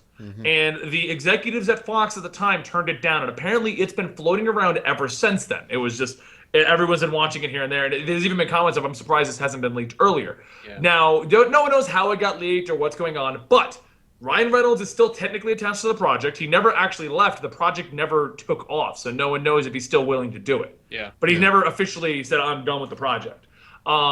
With the reaction to it, Fox is supposedly considering the possibility of actually making it. I think there's only really confirmed facts about it, isn't it? Because Yeah. It's I think really it's just that's just it. Ryan Reynolds has wanted it to happen forever. That's why he was in that awful Wolverine movie, and this was like a proof of concept, and it was just that's cheap. basically what it was. Yeah, it's not a teaser. It's not a trailer. No, and was- people think it is, and that's Yeah. what needs to be dispelled. Is like people are like, "Oh, this has been released. That means that we're getting it like next year." No. There's No, an it- idea that's been sitting You'll around. probably never Okay. get it. And even Yeah, no, then, as I understand it, It's a proof of concept. That's all it is. It's a Yeah. proof. It's So- basically they made that to go. If we make a Deadpool movie, this is the entire. This is the what we tone. want it to be. This Yeah. is what we're doing. yeah, and as far as I understand, Marvel's been kicking around the idea of how they're even going to rate the movie. If they're going to make it like rated R, if they're going to make it rated PG-13. Yep. In my personal opinion, if they're going to make a Deadpool movie, it needs to be rated R. If they're really Yep. going to do like Yep. Deadpool, because he's just like arbitrarily killing people in like the worst ways. Yeah. You know, and Well, even like the even- jokes that he makes are just outrageously inappropriate. So Yep. Even in that teaser little thing, that leaked footage, the test footage, Yeah. he takes a severed head and he's like, rah, rah, rah, Yeah, rah. and he uses it as a puppet. yeah, so all right, here's the deal. Like Ryan Reynolds, as far as I'm concerned, is probably like the only person qualified to play Deadpool at this point. I like the guy who played him in the Hulk versus Well, Wolverine movie. Hold on. You got to consider, because that test footage, we didn't see Ryan Reynolds. And Wade Wilson is fucked beyond belief. Yeah. Yeah. So we don't need an actor. He's not a pretty boy. Nope. He just needs to be a stuntman, and then we just need a voice. dub over him. Right. We need a Yeah, voice. yeah, but what I'm saying is like I think of Ryan Reynolds and I think of like Van Wilder. Yeah. And Ryan Reynolds from Van Wilder to me is Deadpool. Just like the way he talks, Yeah. his mannerisms, Well, what the I was jokes he gonna cracks, suggest- his fast wit, like that's Where I was going with this only really needing a voiceover, if we're going to go with a masked person, why not Nolan North? He played Deadpool in that game. Yeah. Nolan North is great. He did it in the cartoon as well, and it's okay. tight. So he's now you're just perfect talking Deadpool. about like a person to physically stand in for Deadpool. No, just a Well, voiceover. Well, because the test footage, Deadpool never takes off his freaking mask. Yep. And if he does, it's scarred beyond belief, and it doesn't matter. Yeah. I mean, Ryan Reynolds, I think, did a great job with the voiceover. Yep. But if we're just need to voice over and Ryan Reynolds steps down, I think we have a lot of possibilities. Yeah. Oh yeah, there are a lot of possibilities, but I think Ryan Reynolds needs to be the #1 pick to play Deadpool. I like Ryan Reynolds as Well, Deadpool. because I like him too as Deadpool, and I think it'd be great because he can also be the body guy, walk around, and we could just scar his face up, lift the mask a little. It would play very well. But I'm just saying, because earlier, Sal, you said I thought Ryan Reynolds stepped down from the project. Yeah, I did. I thought I'd heard that around the same time that the footage had leaked. And that made me sad because I was like, oh, like, look at what we could have had. Exactly. I really thought that Ryan Reynolds had dropped out, like, this week. I can't find anything to prove that. No, I can't either. It could have been that I misread one of the articles. Yeah. But I really feel like I really thought I had read an article that was like, or read a headline that was like, Ryan Reynolds leaves Deadpool finally. Like, well, if Fox isn't going to do anything with Deadpool, they just need to sell him back to Marvel, let Marvel bring Deadpool in. Because basically he's a character that's just been sitting around that no one's been doing anything about. Well, they don't know what to do with it. If they go back with Deadpool to Marvel main, he'll never show up. No. Because Marvel's trying not... Here's the thing. Marvel's not doing any R-rated superhero things. No. They're not pushing that envelope. But also, that's what I'm saying. Like, I think it'd be a fresh introduction. Yeah. Well, I know that Fox has been pushing an X-Force movie. And so that might be the next place you see Deadpool. I mean... Uncanny X-Force, sure, I guess. Yeah, that's the plan. Is that it would be like a covert black ops. I don't know if I can handle like multiple X-Men movies per year though. Well, I'm done with X-Men movies. Like we saw, Days of Future Past was awesome, fun, great. Ended. Let's move on. Yeah, let's do something else. They just need to give the rights to X-Men back to Marvel. I think last time we talked, you said Marvel said they're not going to do anything with X-Men, even if they got them back. But I think it's like spite is what they're pretty much doing with it now. Yeah. Oh, okay. I'm reading an article that just came out 4 hours ago that basically says that due to the reaction to the test footage, it has now been tweeted out by the original writer of the script that they have now modified a PG-13 version of the Deadpool script. No. Man, I don't want to see a PG-13 Deadpool. I want to see a rated R Deadpool chopping people's heads off. Yeah. And making just wildly inappropriate jokes. Like that's Here's a the question. Deadpool I want. How many heads can you chop off in a PG-13 movie? Yeah, what's the limit? You know they have that written down. You know there is a number. 19 heads. If you do 20, it's R. Look at Lord of the Rings. Aragorn, I think, chops off at least 3. Do a decapitation counter. Oh, somebody will. During the movie. Yeah. Oh yeah. If that movie comes out, somebody will do a counter Have on that. Deadpool in front of a camera in a dimly lit room, like sweeping back and forth, saying, "All right, we can chop off 19 heads in this movie." The guy has tweeted out. We can say the F word 2 times. Wolverine impales people with his claws on film all the time, and he withdraws with no blood for great flavor and success. The difference between an R and a PG-13 movie. It's true. It really is just blood. Blood, F-bombs, and boobs. And boobs, yeah. Yeah, and you can't say the F word twice. I want boobs! I want to see Deadpool's boobs. No, that's Lady Deadpool. At least get your Deadpool right. They actually have, like, what really bothers me is they actually have, like, a limit for every single swear word. Yep. And, like, every single, like, violent act that you can have in a PG-13 movie. So, like, literally, at this point, somebody could make a movie that literally pushes the limit all of the way to the line and then just stops, and it's still PG-13. Yeah. It's still a lot of stuff that's going on in that movie that's wrong. Yeah. But I'd be curious to see how they do it, because one thing to keep in mind is that with Deadpool comics, either he's fighting just random bad guys, or he's part of a major storyline. Right. So I think right now he's fighting Dracula. Well, yeah, but I'm saying like if you go back and if you go back and look at like his older comics, I mean, I guess you could introduce like evil Deadpool, but then that has to be rated R. But like for the most part, you've got the original Deadpool with Tolliver and Cable and all those guys. You've got Cable and Deadpool. Yeah. You've got Deadpool kills the Marvel Universe. That would be cool. Here it is. Merc with a mouse. Man, I cannot wait. Here, until... in this one, he's fighting disco vampires while trying to rescue his own daughter. I mean, his character was never designed to be taken seriously. Well, at least it wasn't, when it finally went over. Well, the new writers are trying to put a serious spin on, because what they did was they opened the storylines with the presidents came back as zombies. He had to go kill them. But because he did that for S.H.I.E.L.D., because they couldn't have Captain America on the news killing, Benjamin Franklin, that was their excuse. Deadpool became like their go-to waterworks guy. He got sent to Korea with Captain America and Wolverine to fight against Deadpool clones who were being merged with other superhero powers. Yeah. So there was a whole plot where you discovered that they had actually gotten his genes from his wife and his daughter. They were still alive. He had to go save them. Then the wife was dead. He then was coping with that for a while. Like, he had a wife and lost her before he even got to know her. Yeah, Mercedes, whatever her name was. But right, and then he thought he lost the daughter. Now the current storyline is his friend over at Shield has tracked, because of Original Sin, where his daughter's alive and where she is. Yeah, but what I'm saying is that Deadpool. But there's an amazing line in here. No, he's not, and even with his serious storyline. So I was going to say, there's an amazing line in here where he goes, like he grabs his daughter and he hasn't said who she is yet, like that I'm your dad. Yeah. And he's trying to save her from the bad guys. And he runs into an elevator and he's like, I know you must have a million questions and I'll try to answer them all. Go ahead. And she's like, are you my weird dad? Is my mom? No more questions right now. Yeah, I saw that panel. And that's Deadpool. Yeah, exactly. And that's the Deadpool I hope they bring, because the best part of Deadpool is the fact that he's just not a serious character, and he injects silliness into serious storylines. Like again, I touch on it all the time, but one of my favorite parts is when Uncanny X-Force goes into the future to fight Strife. And Deadpool is in the future, and he's been sitting in a room for 600 years. And so, like, he runs into Wolverine and them, and they're like, what the hell are you doing here? And then he just immediately just starts running off at his mouth again and just starts going, like, making a whole bunch of nonsense. Like, that's what I love the most about his character. Oh, look, I just lightened up my room. I just saw the thing I'm green. Why did nobody tell me I'm green? It just turned green. Hour, 15 minutes, I've been green, and no one bothered to tell me that? Thanks, guys. By the way, that Zoom thing isn't fixed either. Don't make me mad! But I don't know. I mean, you know, to me, Deadpool is one of these characters where you have to have... Oh my god. Benny, are you going to be okay? Like, I'm sunburned and I'm gamma radiated. What do you want from me?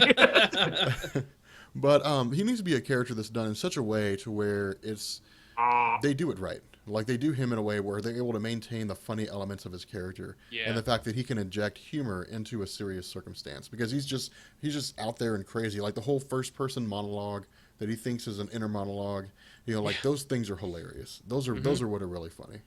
So, you know, those are things that I want to see in the film.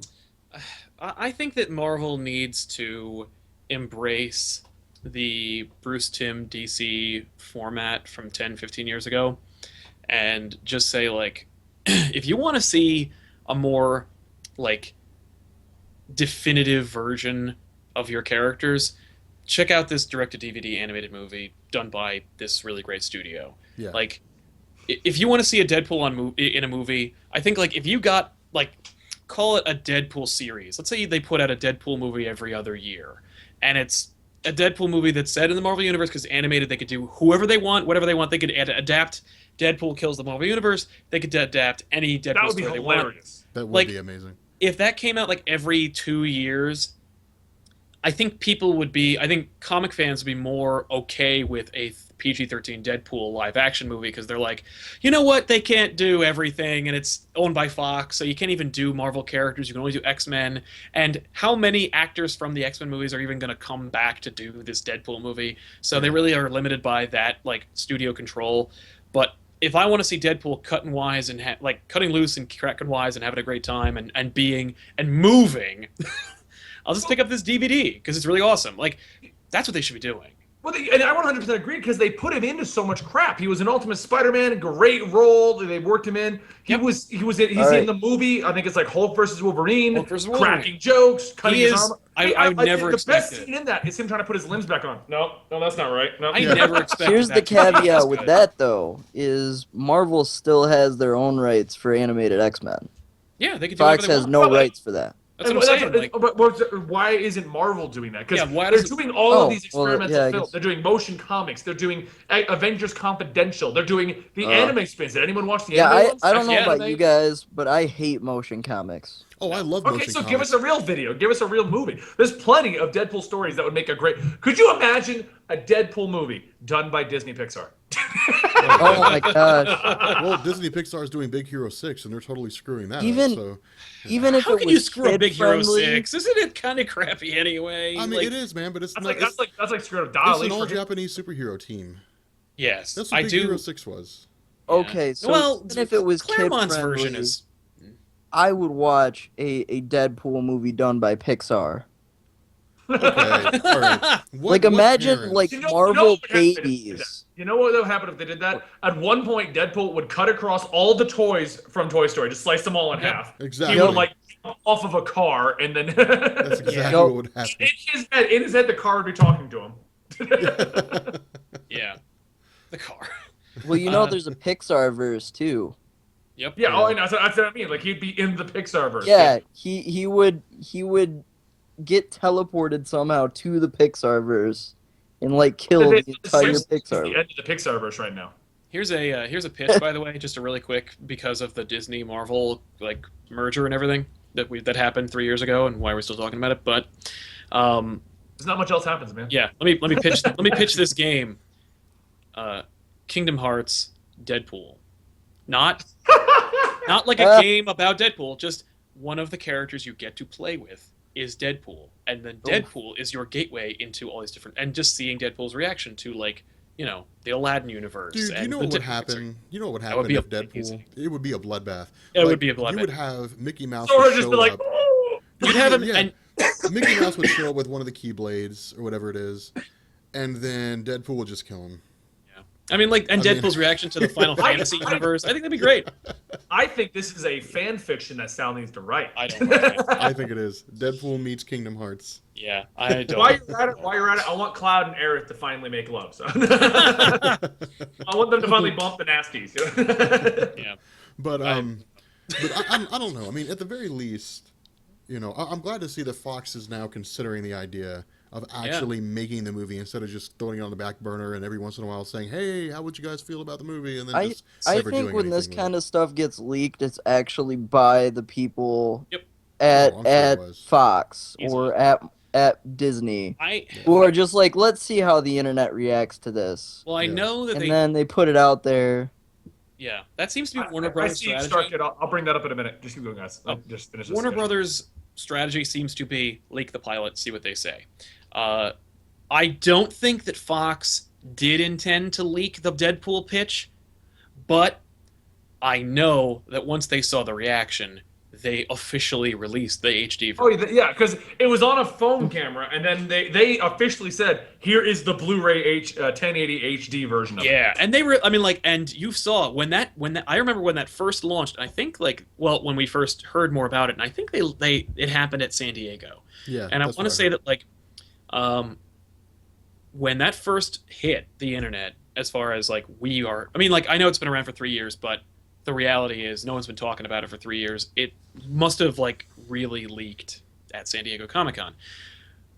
Fox took real effort to get that shit down, to take that down everywhere. Everywhere you saw it, they were like, get it down, get it off. As opposed to Constantine pilot, which you could still watch at any point because it's still there, thanks to Warner Brothers releasing it. But once Fox saw the reaction to the Deadpool teaser, or the Deadpool proof of concept, I think they were like, oh shit. Like, we can actually do something with this. Oh yeah. We could probably sell this freaking thing. Like, Well, that's probably why that guy started tweeting out that he had to revise it. They probably immediately said, "Hey, are you still interested in that script? We need you to tone it down to a PG-13 rating." you know, they called them and they said, all right, well, I guess it's back on. I mean, but see, Well, that that doesn't mean it's back on. That just means they've cleaned the script It's up. for back on, PG-13. like, pre-production is back on. I mean, like, Right. Into the Mouth of Madness has been in pre-production for the past, like, 10, 15 years. So, Yeah. You know. But I mean, one of his tweets says it'll probably be about 5 years before we see that thing actually come to fruition. So. Yeah, that's like, Yeah. like, good luck finding my interest in 5 years. That's like Amazing Spider-Man 3 is going to come out in 2016. Yeah, have man, fun. You know, Good luck I with that. don't care if Amazing Spider-Man comes out in 2016. Man, that movie was. I hope it never comes out. I don't want to see anymore. I That want movie them to was shut awful. it down and just let Marvel do Just the let it reboot. go. Yeah, Just let it man. And go. you know, I'm saying this right now. This is my claim on this.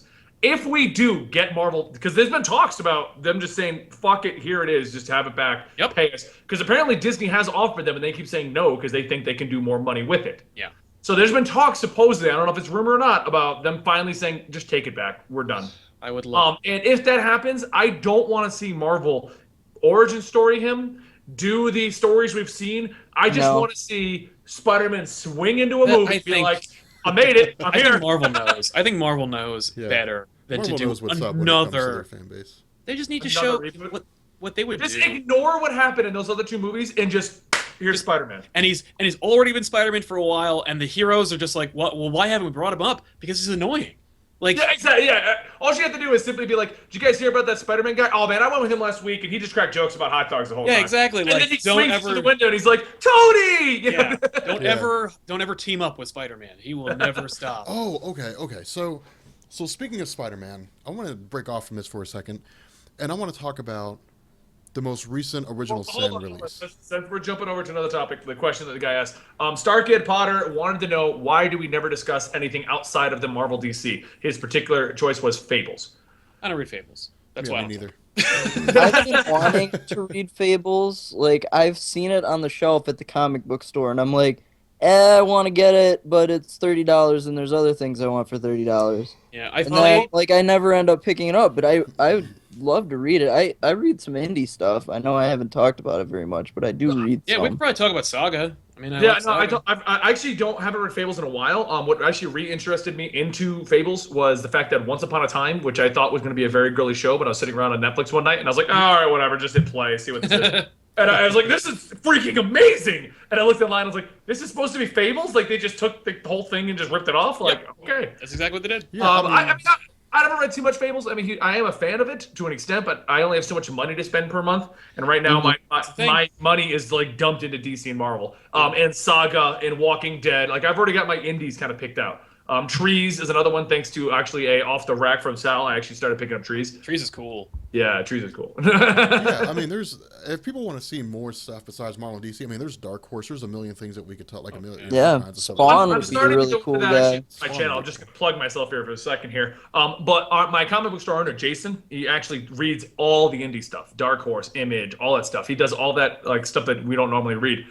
So I'm starting to do a Jason off the hip where he discusses all that. I've got a 6-minute thing where he discusses the future of Star Wars comics. Yeah. And this week he was talking about the Divine and Wonderful, or the Demon and Divine, the one where the gods have come back as pop stars. Yeah. Oh God, that is crazy. That is. So I'm starting to dip into that myself, but I don't think anyone here is an expert in indies. Like that's our biggest issue. Yeah, I'm not.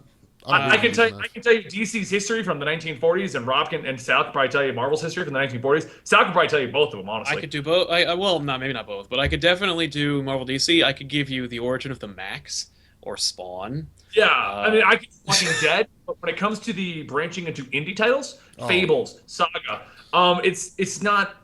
I think the biggest problem with indies, and the reason why we can tell you so much about Marvel and DC, is they're so interwoven.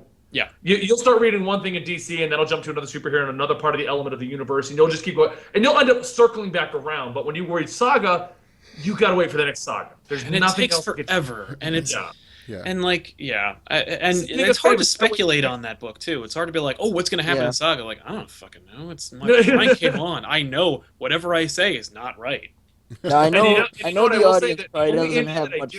there's only one indie that I collect, and that's the Grimm's Fairy Tales, because they always do the naked covers at the cons, and they're worth like a small fortune. So I gotta pick those up. You go to a con, they're like it's $100, and you go look at eBay, it's like it's $400 here. I guess 13-year-old boys love topless girls on their cover. Let me buy that. It's like how can you enjoy that? Like you can't even put it out. Like your parents are just gonna take it away from you. That's what I don't understand about it. Like I pick them up, and you know what happens? Because I feel, I'm all an older guy. I feel awkward having the topless girl of Grimm's that goes like in a bag and board, black bag, and thrown in the box. Like, Put it between two other comics, man. So I know the audience probably doesn't. I've got a topless mermaid cover here. I'm not. The audience probably doesn't have much faith in this at this point, and I don't blame them. But at one point on my channel, I am going to start doing indie stuff. Awesome. And Fables is one of the books that I want to look at eventually. Fables is good from what I've seen, and I do recommend it if you have the money to spare on it. I do. Yeah, so like there's a lot of nice hardcovers too. Like you see those hardcovers on the shelf, they look real nice. Like they're really nice, they're really organized, they're all uniform. Yeah. I really want to get into it. But I just haven't yet. I've got Spawn, and I've got the first volume of Saga that I haven't even gotten the chance to read. Yeah. Saga's really good. I think Saga's probably one of my favorites right now. John just mentioned another one that I know you know something about, Sal. Why the Last Man? Yeah. Oh yeah, that's really good Why's too. a good book. I mean, it's old, like it's done, but we can still talk about it. I mean, you know, like The Walking Dead is really one of the only indie titles that I read because The Walking Dead is amazing. But The That Walking comic Dead book has gone to series is shit awesome. ever since they did the time jump. Well, see, I haven't gotten. I've I'm, heard like, that. I need to get caught. Like, I haven't gotten. Oh, no. Yeah. Caught up with it. Okay, Kirkman seems to have run out of ideas, so he was like, "We're just gonna jump ahead like 2 to 5 years." Yeah, somewhere." maybe this will jog my creativity. And it's Oh, not. okay. It's doing horrible. We just time jumped ahead. The time skip in this. Oh, okay. I don't like See, it. like I stopped at the point where Rick came across. Well, we're not. Well, never mind. We're not going to spoil it for people that are watching the series. Yeah, but let's talk about Marvel and Okay, DC, and okay. then out of nowhere, spoil Walking Dead. spoil The Walking Dead. Okay, so anyway, It's like a Trojan horse. Like, hey, What I will say this is this, guys. Side. Like, for those of you that are not familiar with the Walking Dead comics but are watching the TV show, it only gets better. Yeah. Like, it's going to get really, really, really good. Well, the comics, the TV show he does in is a different direction. It's the direction that he has stated after rethinking the comics where he would have liked to have taken it. Yeah. Well, the thing now is, like, I mean, to stay on this for a second or two, in the TV show, they're just now coming across the cannibals. But in the comics, they had come across the cannibals a long time ago, and it was only Rick. Like, he was the only one that came across them. And Yeah. they almost killed him and ate him. So, you know, and Rick's gone through a few other changes, too, at this point. Like, there's especially, like, a major change with Rick in terms of, like, his physical capabilities, you know, in the comics. But nonetheless, I wanted to touch on the most recent release of Original Sin. Because I actually really enjoyed the way they had gone with that. I mean, what are you doing, Sal? Are you talking to? oh, talking my to your girlfriend's girl? leaving the house, so I wanted to say goodbye. Oh, dude, have your girlfriend say hey to everybody. Okay, Timmy, come here. Oh, it's the girl from the bonus rounds. Oh my god! Hey, it's Tiffany from Bonus Round. What's Hey, going on, guys. Tiffany? Hi, Tiffany. And I'm gonna go and yell at the AT&T store. So I'll see you guys Okay, later. see you later. Oh boy. But anyway, like I really like the release of what they did, like with the new Original Sin, like the things that they Yeah. talked about and what they did. And the whole reason why I like this is because they finally explained why Nick Fury just doesn't appear. Yeah. Like you have major storylines. I mean, we know with Civil War that Nick Fury was preparing for Secret Invasion. Like he was Right. figuring out the Is that Skrulls were yesterday? invading the planet Earth. But, do what? Is that the one that came out yesterday? No, Original it's the one Sin? that came out last week. I haven't Yeah. got the one that came out yesterday. There's another I one? thought What did I miss? Wait, there's The- another the- Original Sin? Did it come out? I don't know. I thought I don't recognize he's talking about the whole Nick Fury thing. I read last Oh. issue. I thought. No, the one that came out, it's issue number 6, I think. The one that came out, Nick Fury was talking about his role in the Marvel Universe. And Yes. that all the stuff that they had come across were like all these creatures have been killed and like a whole planet was killed and stuff like that. Nick Fury was the one doing that. That Yeah. of all the conflicts that we saw in the Marvel Universe, like the Kree, the Skrulls, stuff like that, like those Paled. those were the only ones that were able to get through. That there were so many more times when alien races that we never even heard of had potentially tried to invade the planet Earth, but were destroyed by Nick Fury. So, like, he's in effect like I sense a comic series. that's what I'm that's saying. Like, great. I would love that. But that's what they were saying. Nick Is they were Fury saying behind that the like scenes. they were saying that like from the time of like basically like World War II, from the time that Nick Fury appeared in World War II, and when he became the director of Shield during his run in Strange Tales, Tale of Suspense, whatever it was, that Yeah. from that point forward, they were all life model decoys. And that the actual Nick Fury was traveling around and was like destroying threats to the planet Earth. And that's what I loved about that, because they never explained that. Like you would just have some really cool storyline, like Schism in X-Men. Yeah. And like Nick Fury's nowhere to be seen. And it's like, you know, Nick Fury is like the source, like the person that all the superheroes go to if they need information that they simply just don't have. Because if no one else knows what's going on, like Nick Fury knows. So Yeah. I love the fact that they've explained all that that. should be what the comic series is called. Nick Fury knows. Nick Fury knows. that's what I loved, because now like Nick Fury is old, like the Infinity Formula's worn off, you know, and he's aging at a super rapid rate. And so the comic book came to a close when Nick Fury said that he wants somebody to take his place. I personally think it's going to be Frank Castle, and they're just going to write Punisher out of the comics. That would be so smart. I would to finally give him a role would be amazing. exactly. Give him something to do, But- and you but spin here's- off another series. Exactly. But here's the problem with doing that. You'd have the Punisher in charge of quietly removing threats. I mean, Yeah, I that's, feel that's like- what I thought. Works for I me. feel like Nick Giant Fury explosions is happening in space. diplomatic. He I has a guess, sniper I guess rifle. Frank Castle's busy up there. I mean, Frank Castle is the guy that comes across villain and kills them, no questions asked. So, Yep. I mean, do you really want that guy making sure the planet stays safe? But it'd be the perfect role for him if he were somehow able to move away from being like insane. Yeah. Well, I mean, you have to be insane a little bit to do what Nick Fury does, and so I think like it works. Like being military trained, being having a man with a mission. I mean, like the only issue I see with the Frank Castle taking over the job is like Nick Fury has an inherent deep connection with love like parental view of humanity. Like he has a deep inherent need to protect the people, whereas the Punisher is just murdering people because his parents are dead or because his family's dead. I just went Batman for a minute. But, evil Batman. Doesn't Batman fight the Punisher at one point? Off panel in like half a second. It's amazing. In Avengers JLA, like Batman sees him break into a drug ring and then like just ties him up. Like, nope, done. There's an awful crossover with the Punisher with Azrael Batman and Punisher, and Punisher beats that Batman. Well, and anybody can beat Azrael Batman. It's an awful book, by the way. Don't even waste your time. I'm gonna go look for it. Yeah, go look for it. I'll give you my copy.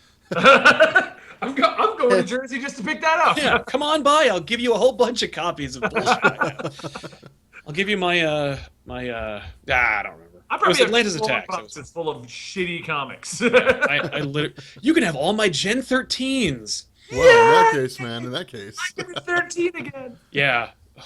So I I was hope you looking through guys those. are ready. Once I finish up with Marvel, in kind of catching up or at least getting a general idea of what's gone on in the Marvel universe so far, I'm gonna switch over to DC, and then I'm gonna have a lot of conversations and questions for Benny on the podcast. Nice. Sal too, and Rob will just have to do it. I do you guys talk about Marvel. What's in my email?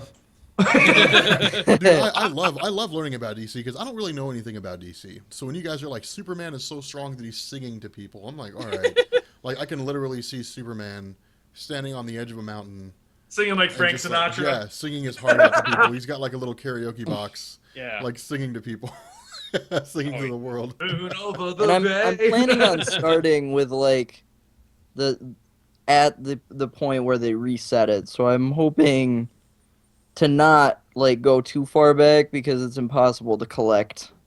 No, just start with the New 52. That's all Yeah. you need. I mean, that's what they want you to do. Yeah. It's all they do in New Crisis. That's all you need to do. Yeah, I mean, They it's like Benny explained on Comic Historian with Marvel Now. Like there's like 60 years worth of comics, and so Marvel's just like, forget all the stuff that you've read so far. Yep. Marvel Now. Start with issue number Oh, 1 of everything. Did you guys see, like, just really quick aside, the DC thing? Did you?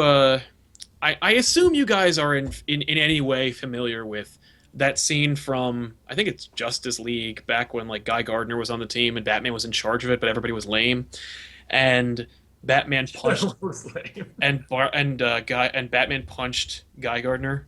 Mm-hmm. No, I didn't see that one. Oh Who's my Guy God. Gardner? Oh, one of the Green Lanterns. Don't worry about it, Sal. It's over your head. Oh, okay. Guy Gardner I'm sure the is chat's like, oh my God, Rob, really? yeah. Guy Gardner was a Green Lantern. It was like they were. Doesn't matter. He was a douche. Oh, okay. And he was just like, why is Batman like here? Like he's just being a douche. And then Batman just enough punches him in the face. He's out with one punch. Guy Gardner's been razzling and annoying the Justice League forever. Batman shows up and goes like, why haven't any of you just punched this guy in the face? It was an old story from like the 80s, I think, and it's an amazing moment. Everyone loves it. They've made countless references to it. There's a reference in the cartoon Batman Brave and the Bold, where Batman punches Guy Gardner, who goes out in one punch, and like Blue Beetle and Booster Gold are just like, oh, one punch, oh my God! Martian Manhunter misses the fight. He's like, what happened? They're like, oh, they punched Batman in the face. He goes, oh, I missed it. Like that sucks. I really want to see that. Yeah, as a matter of fact, on Young Justice, they talk about bringing new members into the Justice League. Yeah, and they say Guy Gardner. You got John Stewart and you got Hal Jordan sitting there, and they're like, "How about this Guy Gardner guy? I heard he's got a Green Lantern ring." And everyone's like, "No." Yeah, Jordan and Batman, no. But anyway, it's a classic like moment from the Justice League stories, and with the New 52, we know Guy Gardner is a Red Lantern, and he and Batman are working together. And Batman says, and Guy Gardner's like, I would kick your ass if I could, or if I had the time. And Batman's like, I think it would probably take about one punch. And Guy Gardner says, not in this universe. And you're like, Oh. It didn't happen in the New 52. Like, oh.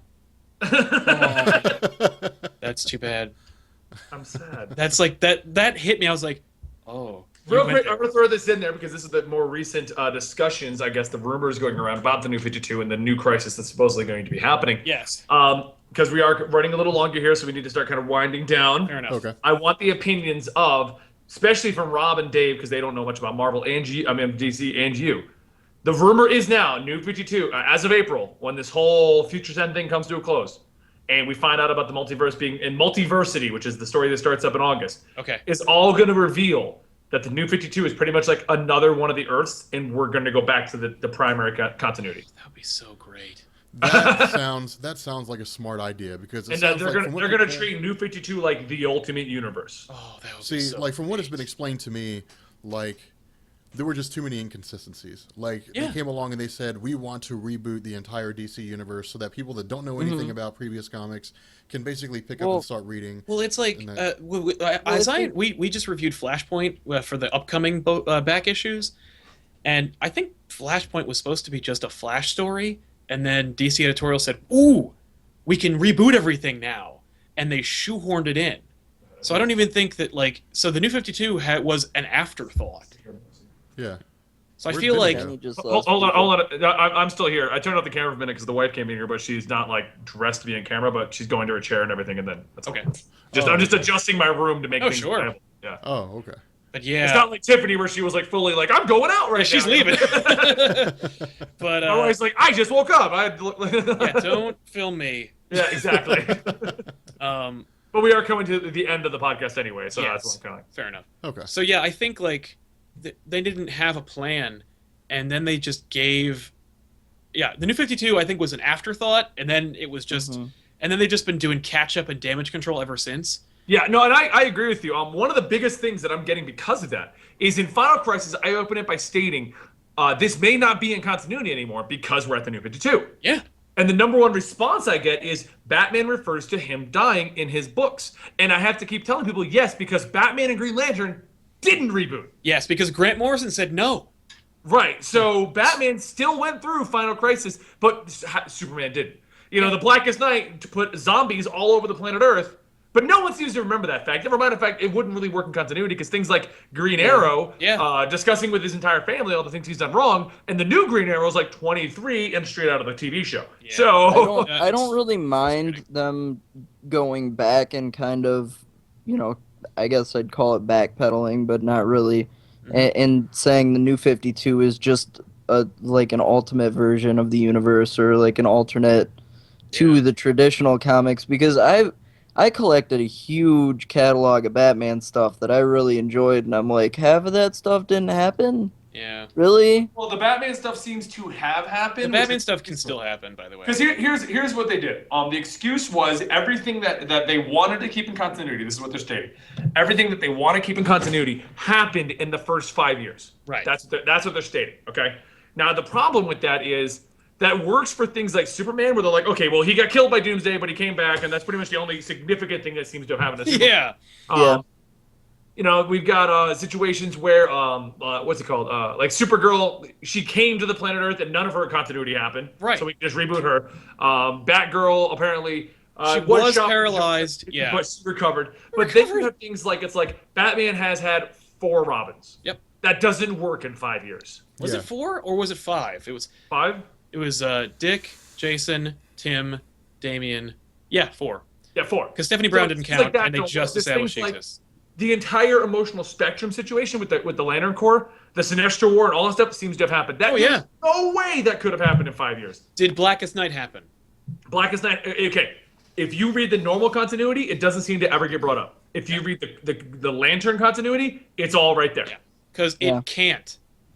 It couldn't have happened because the entire world was turned into zombies. I mean, Because would you recommend me picking up a Brightest Day omnibus that's coming out next month? no. Avoid Brightest Day, even if you read Blackest Night. start with Blackest Really? Night and then don't. And then Okay, here's just a quick. I am actually going to do Blackest Night in like a couple of months, in a couple weeks. I'm going to cover that and then go Brightest Day. Blackest Night is the cool story. And what happens, the resolution for the entire thing is we discover that there is also, because the black ring is what is discovered in that, but we also discover that there is a white ring, which is life. Yeah. At the end of the Blackest Night, to defeat the black rings, the white light chooses like champions to be the white bearers, and they kill it. Well, after that's done, the white rings are still around, and they have to. And Brightest Day is following a bunch of obscure DC heroes, like they love to do in these, the 52 weekly, even the Futures End event. They like to pick obscure superheroes and try to make a story around them. Yep. That's what Brightest Day is. Brightest Day is a continuation for Deadman, Hawkman, Hawkgirl, Swamp Thing. No one you care about. Nope. And I don't think it even. And Sal can vouch, but I don't think it even has anything to do with the majority of the continuity. It's just what these 9 people are doing, basically. Yeah, Man, it's like 1,000 pages. How did they do that? Event. I don't even know. At the end of the rest of the Lanterns don't even fully acknowledge that the white light is even there doing it. Like, you would think that like Hal Jordan would be like, maybe I should follow Deadman as the White Lantern and see what's going on here, because No, it's weird. It is weird. It was like the bookend to the entire event, but it doesn't follow anything that happened out of the event. It's more like a nice PS, like seeing everybody come back. I just lost sound from Sal. Did you guys lose sound from Sal? Oh, No, I I didn't. just lost you guys. Oh, did we all go away? No, I can hear you fine. Oh, that was weird. Okay, I'm back. I didn't lose anybody. I was just like, what's going on? No, it was my headset. For some reason. Okay. Like that. Brightest Day is a nice, cute PS to the end of it. Oh. What? Oh, it says there's a problem with the call, and it's trying to get it back, but I don't know what that means. Huh?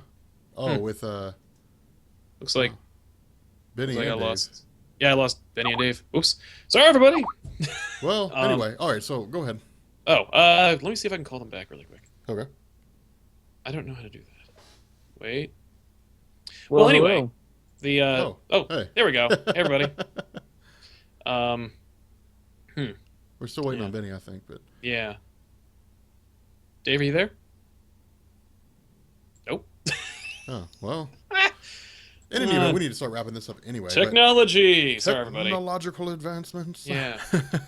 There you guys are. Hey, there we Okay. go. All right, we're just waiting on Benny, but in the meantime, nope. All right, all right. Anyway, look, hopefully let me just end it and then call him back. End it, call him back. See what happens. Okay. There we go. All right. All right. Sorry about That that. was weird. Yeah, I don't know what happened. Did we all lose, or was it just me? It was everybody except for Rob. Yeah. It's just me Okay, and Rob cool. hanging So out. I'm not crazy then. No, that was my fault.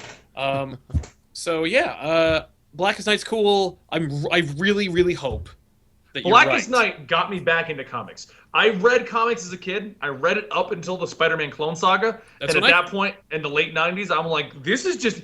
I'm a kid. I don't have money for all of this, and this is just getting stupid. Yeah. And I left. And while I was deployed to Afghanistan, I was really getting back into comic books, and I bought the Blackest Night and all the prequels, and I read all the way through it. And I'm like, this is kick-ass. Yeah. And then I saw the announcement for New 52, and I'm like, it's time. It's time to return. Yep.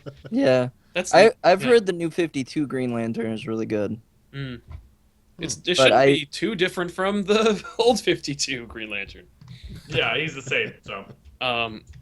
Yeah, but I hope you're right, man. I really, really want that. I might actually pick up DC again if it fixes everything. Well, supposedly, Yeah. this is the rumor mill, but we're going to keep New 52 as an Ultimate Universe. And we're just going to condense the books down to ones that matter. And we're going to get our normal continuity back, our original continuity back. Yeah. See, like I would love Because in all DC honesty, comics, to abandon the New 52 at this point would be retarded. Yeah. You've pulled so many people in because of it. Yeah, Yeah. but if you make it Ultimate, then it makes sense. Yeah, but no, I'd love to read DC comics, but the problem is just like all my time is swept up in Marvel. Yeah. Yeah. Like I I know. I run into the same problem. I only get select Marvel books that everyone recommends, and I get mostly That's DC. why, But even my DC, I still have not read these, and they've been here almost a month now. I think the Superman, because man. I haven't read 32, and I just got 33, which means I've gone at least a month without reading it yet. Wow. Wow. But yeah, so Yeah, I mean, I really tried. Like, I tried to pick up a couple of the new 52 books when I started, preparing for you guys and the podcast and everything. And, I picked up a ton of Marvel books, and I was like, I don't have time for both.